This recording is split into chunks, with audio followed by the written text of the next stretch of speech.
ਤੁਸੀਂ ਸੋਚ ਰਹੇ ਹੋਗੇ ਕਿ ਇਹਨਾਂ ਝੁੱਗੀ ਝੌਂਪੜੀਆਂ ਵਾਲੇ ਬੱਚਿਆਂ ਨੂੰ ਰਿਪਬਲਿਕ ਡੇ ਦਾ ਕੀ ਪਤਾ ਹੋਏਗਾ, ਹਨਾ। ਇਹਨਾਂ ਨੂੰ ਕੀ ਪਤਾ ਹੋਏਗਾ ਕਿ ਕਨਸਟੀਟਿਊਸ਼ਨ ਕੀ ਹੁੰਦਾ ਹੈ, ਸੰਵਿਧਾਨ ਕੀ ਹੁੰਦਾ ਹੈ, ਰਾਈਟਸ ਕੀ ਹੁੰਦੀਆਂ ਨੇ, ਡਿਊਟੀਜ਼ ਕੀ ਹੁੰਦੀਆਂ ਨੇ। ਲੇਕਿਨ ਤੁਸੀਂ ਇਹਨਾਂ ਨਾਲ ਜਦੋਂ ਗੱਲ ਕਰੋਗੇ ਨਾ, ਸ਼ਾਇਦ ਤੁਸੀਂ ਆਪਣੇ ਬੱਚਿਆਂ ਦੀ ਪੜ੍ਹਾਈ ਇਹਨਾਂ ਤੋਂ ਥੋੜੀ ਜਿਹੀ ਕਮਜ਼ੋਰ ਸਮਝੋਗੇ। ਗੱਲਬਾਤ ਕਰਾਂਗੇ ਇਹਨਾਂ ਦੇ ਨਾਲ। ਪਹਿਲਾਂ ਤਾਂ ਤੁਹਾਨੂੰ ਦੱਸ ਦਵਾਂ ਕਿ ਇਹਨਾਂ ਦੀ ਜਿਹੜੀ ABC ਹੈ ਨਾ, ਉਹੀ ਬਹੁਤ ਜ਼ਿਆਦਾ ਅਲੱਗ ਆ ਤੁਹਾਡੇ ਬੱਚਿਆਂ ਦੀ ABC ਨਾਲ। ਉਹ ਤੁਹਾਨੂੰ ਹੁਣੇ ਸੁਣਾਉਂਦੇ ਆ। ABC आती है आपको, सुनाओगे? A for admin, B for ballot box, C for constitution, D for democracy, E for election, F for freedom, G for government, H for happy, I for independence, J for judge, K for knowledge, L for law, M for money, N for notice, O for opinion, P for power, Q for question, R for right, S for social, T for tax, U for unique, V for vote, W for work, X for extra, Y for youth, Z for zero। वाह वाह वाह, बहुत अलग ABC है ਜਿਹੜੀ ਸੁਣਾਈ ਆ। ਸਭ ਤੋਂ ਪਹਿਲਾਂ ਇਹਨਾਂ ਨੇ ਕਿਹਾ ਸੀਗਾ A for एडमिनिस्ट्रेशन। एडमिनिस्ट्रेशन ਕੀ ਹੁੰਦਾ? जैसे कि एडमिनिस्ट्रेशन, कंट्री के एडमिनिस्ट्रेशन प्राइम मिनिस्टर करता है, स्टेट की चीफ मिनिस्टर, DC की डिस्ट्रिक्ट की डिप्टी कमिश्नर, सब डिवीज़न के सब डिविजनल ऑफिसर। जी। B for ballot box. Ballot box क्या होता है? बैलेट बॉक्स और sealed box into which completed ballot paper show the name all of the candidates। जी। C for constitution. Constitution किसको पता है? Constitution is a document which informs us about our right and duty and how our country is to be administered। जी। आज 26 जनवरी है। Yes। आज क्या हुआ था? संविधान लागू हुआ था। जी। संविधान बनने में कितना टाइम लगा था? 2 साल 11 महीने 18 दिन। जी। और फिर D for डेमोक्रेसी। डेमोक्रेसी कौन बताएगा? D for democracy means there is if election in the election there is if vote whosoever get the maximum vote get if elected in the one who gets elected, the one who get elected make G for government and get if tax money for spreading our right। जी। E for election. Elections क्या होते हैं? Election में जैसे लोग vote डालते हैं, vote 18 साल वाले डाल सकते हैं और कैंडिडेट की उम्र 25 होनी चाहिए। जी। F for freedom. आज़ादी। फ्रीडम, आज़ादी। आप आजाद हो? जी। जी। और फिर आगे क्या था? G for government. गवर्नमेंट हम बनाते हैं। गवर्नमेंट हम बनाते हैं। यस। जी। और अगर हम संविधान की बात करें तो संविधान में सबसे जो मेन चीज है वो क्या है? प्रियम्बल। प्रेम्बल क्या होता है? Preamble, we the people of India having solemnly resolved to constitute India into a sovereign, socially secular, democratic republic and to secure to all its citizens justice, social, economic and political liberty of thought, expression, belief, faith and worship, equality of status and opportunity, and to promote among them all fraternity, assuring the dignity of the individual and the unity and integrity of the nation। जी। और S for social services. Social service क्या होती है? To think about others in the society, to help others in real। हम सचमुच में help करेंगे real में। जी।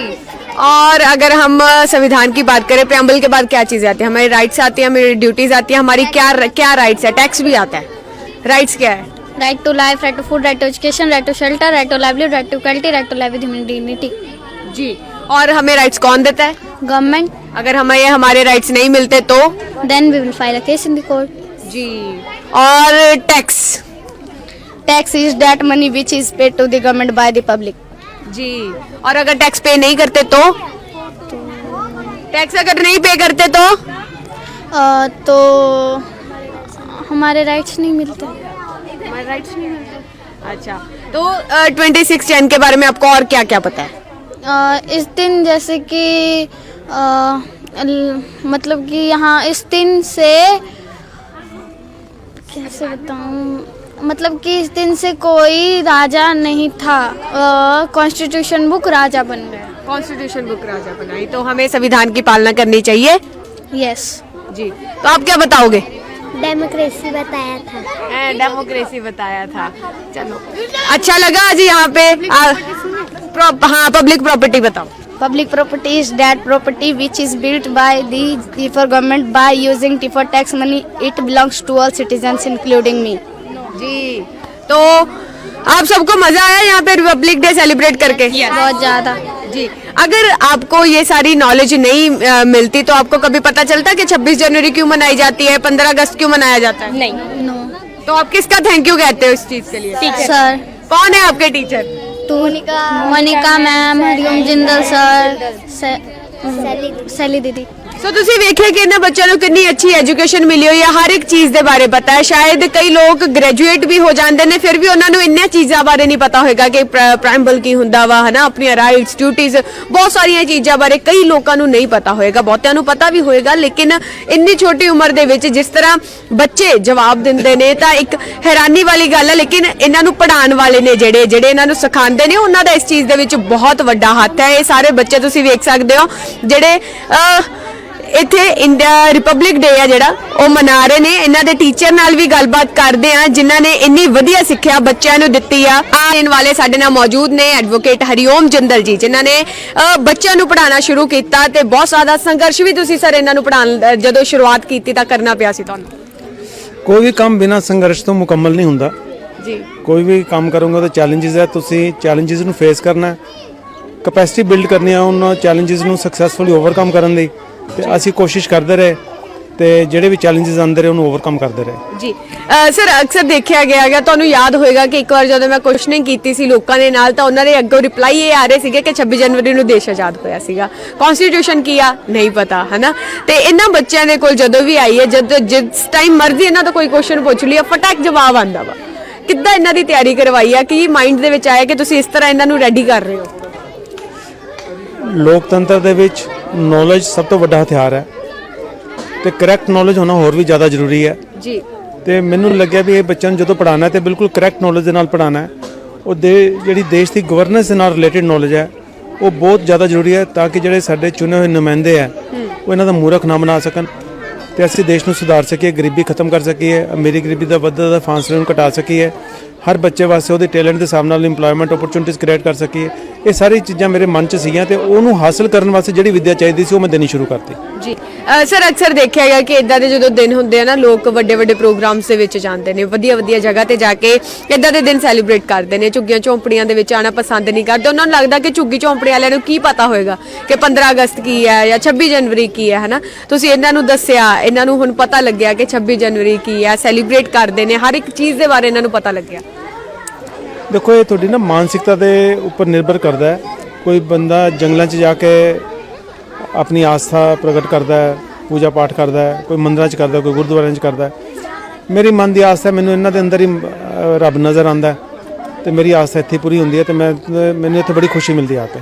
ਜੀ ਸਰ, ਇਹਨਾਂ ਨੂੰ ਰੈਡੀ ਕਰਨਾ, ਹਨਾ, ਇਹਨਾਂ ਨੂੰ ਪੜ੍ਹਾਉਣਾ ਕਿੰਨਾ ਔਖਾ ਸੀਗਾ, ਇਹਨਾਂ ਚੀਜ਼ਾਂ ਨੂੰ ਸਮਝਾਉਣਾ, ਜਿਵੇਂ ਬੜੀ ਫਰਾਟੇਦਾਰ ਇੰਗਲਿਸ਼ ਬੋਲਦੇ ਨੇ। ਚੈਲੰਜ ਬਹੁਤ ਵੱਡਾ ਹੈ, ਇਹ ਲਗਾਤਾਰ ਚੈਲੰਜ ਚੱਲਦਾ ਰਹੇਗਾ। ਪੇਰੈਂਟਸ ਤੋਂ ਇਹਨਾਂ ਦੀ ਉਮੀਦ ਹੁੰਦੀ ਹੈ ਵੀ ਇਹ ਕੰਮ ਕਰਨ, ਸਾਡੀ ਕੋਸ਼ਿਸ਼ ਹੁੰਦੀ ਹੈ ਵੀ ਇਹ ਪੜ੍ਹ ਲੈਣ ਤੇ ਇਹ ਜਿਹੜਾ ਟਕਰਾਓ ਹੈ ਚੱਲਦਾ ਰਹਿੰਦਾ ਹੈ। ਪਰ ਅਸੀਂ ਕੋਈ ਨਾ ਕੋਈ ਉਪਰਾਲਾ ਲੱਭ ਕੇ ਸਮਝੌਤਾ ਕਰਵਾ ਕੇ ਇਹ ਜਿਹੜਾ ਐਫਰਟ ਹੈ ਅਸੀਂ ਕੰਟੀਨਿਊ ਕਰਦੇ ਹਾਂ। ਜੀ, ਤੁਹਾਨੂੰ ਕੀ ਲੱਗਦਾ ਕਿ ਜਿਹੜੀ ਨੌਲੇਜ ਤੁਸੀਂ ਇਹਨਾਂ ਬੱਚਿਆਂ ਨੂੰ ਦੇ ਰਹੇ ਹੋ ਕਿ ਜਿਹੜੇ ਬਾਕੀ ਬੱਚੇ ਨੇ ਸੀ ਬਾਕੀ ਸਕੂਲਸ ਦੇ ਵਿੱਚ ਪੜ੍ਹਦੇ ਪਏ ਨੇ, ਉਹਨਾਂ ਨੂੰ ਵੀ ਅਜਿਹੀ ਨੌਲੇਜ ਮਿਲਣੀ ਚਾਹੀਦੀ ਹੈ? ਇਹਦਾ ਜਵਾਬ ਤਾਂ ਤੁਸੀਂ ਦੋਗੇ। ਦੇਖੋ ਤੁਸੀਂ ਬੱਚਿਆਂ ਦੀ ਨੌਲੇਜ ਦੇਖੀ, ਤੁਸੀਂ ਵੀ ਪੜ੍ਹਾਈ ਲਿਖਾਈ ਕੀਤੀ ਹੋਈ ਹੈ, ਤੁਸੀਂ ਦੱਸੋ ਕਿ ਇਹ ਚਾਹੀਦੀ ਹੈ ਬਾਕੀ ਬੱਚਿਆਂ ਨੂੰ ਨੌਲੇਜ ਕਿ ਨਹੀਂ ਚਾਹੀਦੀ? ਬਸ ਫਿਰ ਜੇ ਤੁਹਾਡਾ ਜਵਾਬ ਹੈ ਜ਼ਰੂਰ ਹੈ ਤੇ ਮੇਰਾ ਜਵਾਬ ਵੀ ਜ਼ਰੂਰ ਹੈ। ਜੀ ਜੀ। ਅੱਜ ਕੌਣ ਪਹੁੰਚੇ ਨੇ ਇੱਥੇ ਤੁਹਾਡੇ ਨਾਲ? ਇਹ ਇੱਕ ਮਹਾਪੁਰਸ਼ ਪਹੁੰਚੇ ਨੇ ਜੀ, ਉਹਦੇ ਵੱਲੋਂ ਹੀ ਇਜ਼ ਏਡੀਸੀ ਜੀ, but I have not seen a fine human being like him before. ਜੀ ਹਾਂ, ਤੇ he is very much part of this function. ਉਹਨਾਂ ਦੇ ਆਉਣ ਦੇ ਨਾਲ ਇਸ ਫੰਕਸ਼ਨ ਦੀ ਜਿਹੜੀ ਸ਼ੋਭਾ ਬਹੁਤ ਵੱਧ ਗਈ ਹੈ, ਬੱਚਿਆਂ 'ਚ ਬੜਾ ਹੌਸਲਾ ਵਧਿਆ, ਕੌਨਫੀਡੈਂਸ ਵਧਿਆ। ਕਈ ਬੱਚਿਆਂ ਨੇ ਕਿਹਾ ਸਰ ਤੁਸੀਂ ਆਉਂਦੇ ਰਹੋਗੇ ਤੇ ਉਹਨਾਂ ਨੇ ਕਿਹਾ ਜੀ ਮੈਂ ਆਉਂਦੇ ਰਹੂੰਗਾ। ਮੈਨੂੰ ਲੱਗਦਾ ਕਿ ਜਿਹੜੇ ਸਾਡੇ ਐਫਰਟ ਹੈ ਉਹ ਕੇਕ ਦੇ ਉੱਪਰ ਆਈਸਿੰਗ ਅੱਜ ਇਹਨਾਂ ਨੇ ਆ ਕੇ ਲਗਾਤੀ ਹੈ। ਜੀ, ਸੋ ਏਡੀਸੀ ਸਰ ਆਏ ਹੋਏ ਨੇ, ਉਹਨਾਂ ਨਾਲ ਵੀ ਗੱਲਬਾਤ ਕਰਦੇ ਆ। ਲੇਕਿਨ ਇੱਕ ਸ਼ਿਕਾਇਤ ਜ਼ਰੂਰ ਹੁੰਦੀ ਆ ਆਫੀਸਰਸ ਨੂੰ, ਉਹਨਾਂ ਨੂੰ ਹਿਊਮਨ ਬੀਇੰਗ ਹੈ ਨਾ ਉਹ ਨਹੀਂ ਮੰਨਿਆ ਜਾਂਦਾ। ਸਰ ਪਹਿਲਾਂ ਤਾਂ ਮੁਬਾਰਕਾਂ ਤੁਹਾਨੂੰ ਗਣਤੰਤਰ ਦਿਵਸ ਦੀਆਂ। थैंक यू सो मच, आपको भी बहुत मुबारक हो जी गणतंत्र दिवस। और बच्चों ने बहुत उत्साह के साथ मनाया है, बहुत खुश हैं, पार्टी कर रहे हैं इस समय जी। सर ਇਹਨਾਂ ਦੀ ਨੌਲੇਜ ਵੇਖ ਕੇ ਕਿੱਦਾਂ ਦਾ ਲੱਗਿਆ ਤੁਹਾਨੂੰ? Oh excellent, I was really shocked, amazed rather. इतने बड़े बड़े शब्द, कॉन्स्टिट्यूशन, डेमोक्रेसी, ऐसे छोटे बच्चे बोल पाए इतने साफ एक्सेंट में, और मतलब भी जानते हैं। जब मैंने उनसे बातें करी तो बहुत हैरानगी वाला है। It is really I would say incredible. ਜੀ ਸਰ, ਤੁਹਾਨੂੰ ਕੀ ਲੱਗਦਾ ਜਿਹੜੇ ਬੱਚੇ ਨੇ ਹਨਾ ਨਾਰਮਲੀ ਸਕੂਲਸ ਦੇ ਵਿੱਚ ਪੜ੍ਹ ਰਹੇ ਨੇ, ਉਹਨਾਂ ਨੂੰ ਵੀ ਇਦਾਂ ਦੀ ਸਿੱਖਿਆ ਮਿਲਣੀ ਚਾਹੀਦੀ ਆ? ऑफ कोर्स बिल्कुल मिलनी चाहिए, क्योंकि ये संविधान के बारे में बच्चे अगर जानते हैं कि हमारा संविधान में हमारे फंडामेंटल राइट्स क्या है, ड्यूटीज क्या है, they will definitely become a vigilant citizen और लर्नेड सिटीजन बनेंगे। और तभी देश की भागदौड़ ऐसे बच्चों के जब हाथ में आएगी तो देश और तरक्की की राह पे चलेगा। सो होना चाहिए। और बहुत अच्छी किताब भी लिखी है हरिरोम जी ने, बड़ा अच्छा काम कर रहे हैं। और बिल्कुल we will think upon this कि गवर्नमेंट किसी न किसी लेवल पे ऐसे इनिशिएटिव जो ऐसे इन्होंने रिसर्च की है पूरी, उसको हम भी इम्प्लीमेंट कर सकें और सरकारी स्कूलों के सब बच्चे इस तरह से बड़े बड़े वर्ड्स के बारे में जाने, रिपब्लिक क्या है और सेकुलरिज्म क्या होता है, डेमोक्रेसी, कॉन्स्टिट्यूशन क्या है, एडमिनिस्ट्रेशन क्या है, तो ये सब बच्चों को पता चले। सो इस्लाम मेरे